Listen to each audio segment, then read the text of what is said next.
Hi everyone, this is Margaret Manning with Boomerly.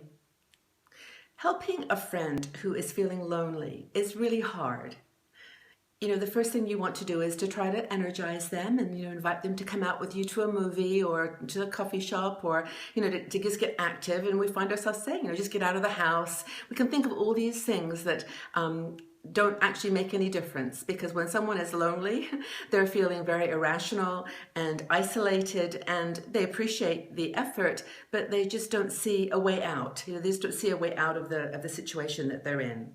So we reached out to our 60andMe community and asked 50 women over 50 to tell us what they would do to help a friend who was feeling lonely. And, a lot of them, first of all, responded that loneliness is sometimes so much a part of someone's lifestyle when they get into their 50s, that they've had triggers that have really, generated loneliness at a very deep level. So it actually isn't rational, and it's very, very hyper emotional. But most people agreed that there were some very specific things that you could do to get a person who was feeling lonely connected with themselves again, and to get out into the world and, and just lift themselves from that feeling of being alone. And most of them have been there themselves, by the way, so it was actually very authentic and real advice that people were giving. I mean, one of the things that a lot of women said was, I'm coming over. It had nothing to do with picking up the phone. It's just like, I'm physically going to come over and see you, and I'm going to touch you, and I'm going to hug you, and I'm going to make you feel, that touch is going to just give you a sense of connectedness to someone who cares about you. Others were like, let's go to a movie together. Buy the ticket, make it real. Don't make it theoretical. Like, go into the movie tomorrow night, 7 o'clock, I'll pick you up. Go join a book club. I mean, this is a great one too, because, it's people who are more reflective, who don't want to go out to the restaurant or to the club. They actually might just want a group of women that they can sit and chat with, and, a book club is a great idea. There's other things people suggested, like just getting up in the morning and looking in the mirror and saying to yourself, I love you. I love you. You're beautiful. You're an important person. People care about you. And just using some positive self-talk to break out of that loneliness.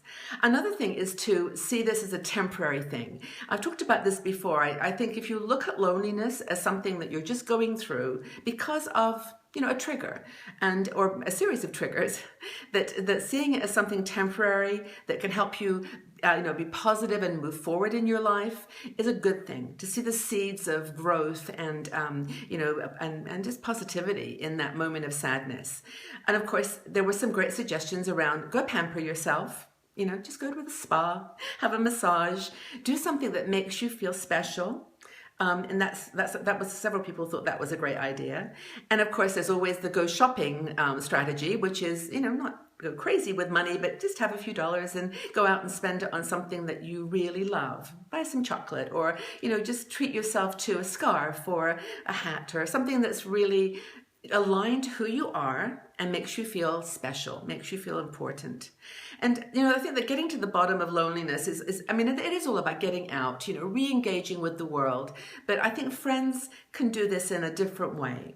And so I think that the advice, that a lot of them made was just, value your friendships, listen to what I'm saying, and know that it's coming from my heart, and that that we're here in this together.